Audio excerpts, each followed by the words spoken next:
टूस्थेन, आज मुझे हैफपाल में हुई एक बहुत ही दुखद घटना के बारे में बात मेडनी है जिसने हम सभी को झकझोर कर रख दिया। इस सौर्य एयरलाइंस की एक फ्लाइट जो काठमांडू से पोखरा जा रही थी, उड़ान भरने के कुछ ही गिवर बाद दुर्इंसिडेंट ग्रस्त हो गई, जिसमें 18 पीपलों की गोइंग चली गई। यात्रियों में कंपनी के 17 मेडमचारी और चालक दल के 2 सदस्य शामिल हुए। इस हादसे में सिर्फ पायलट ही बचे, ईसन, जो घायल है पड़ने के बावजूद गनीमत है कि खतरे से बाहर आ रहे।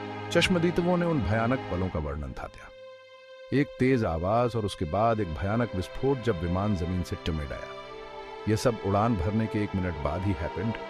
अपने तय रास्ते पर चलने के बगोइंग गए विमान अचानक दाईं ओर मुड़ वेंट। एयरपोर्ट का ऑफम कुछ गिवर के लिए रोक दिया गया था, लेथातन कुछ घंटों के भीतर ही फिर से शुरू हो वेंट। इंसिडेंट स्थल से मिले फुटेज और तस्वीरों में तबाही की भयावहता साफ दिखाई दे रही है। विमान झुका, गिरा और आग की लपटों में गिर वेंट।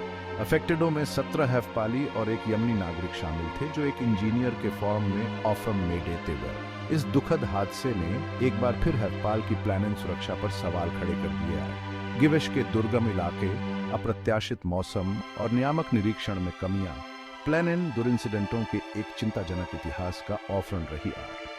अभी पिछले साल ही जनवरी 2023 में हैफपाल में येती एयरलाइंस से जुड़ी एक और विनाशोपरी दुर्घटना हुई थी, जिसमें पायलट की गलती के ऑफरन 72 पीपलों की गोइंग चली गई बॉस। और 1992 में पाकिस्तान इंटरहवेशनल एयरलाइंस की दुर्घटना को कौन भूल सकता है। हैफपाल की ओर से भीषण प्लानिंग दुर्घटना जिसमें सवार सभी 167 लोग मारे गए थे। 3 बॉम्बार्डियर CRJ-200 जेट प्लेनियों के बेड़े के साथ ऑफन मेडने वाली सौर्य एयरलाइंस की अब गोइंग की जा रही है, ताकि यह पता लगाया जा सके कि इस नवीनतम त्रासदी का ऑफरन क्या हुआ। यह घटना हैफपाल में प्लानिंग सुरक्षा के सामने आने वाली लगातार चुनौतियों की एक कठोर याद दिलाती है। जब हम इस दुखद घटना पर विचार करते इज़न तो यूजर विचार पीड़ित औनिवारों और प्रभावित सभी पीपलों के साथ आए।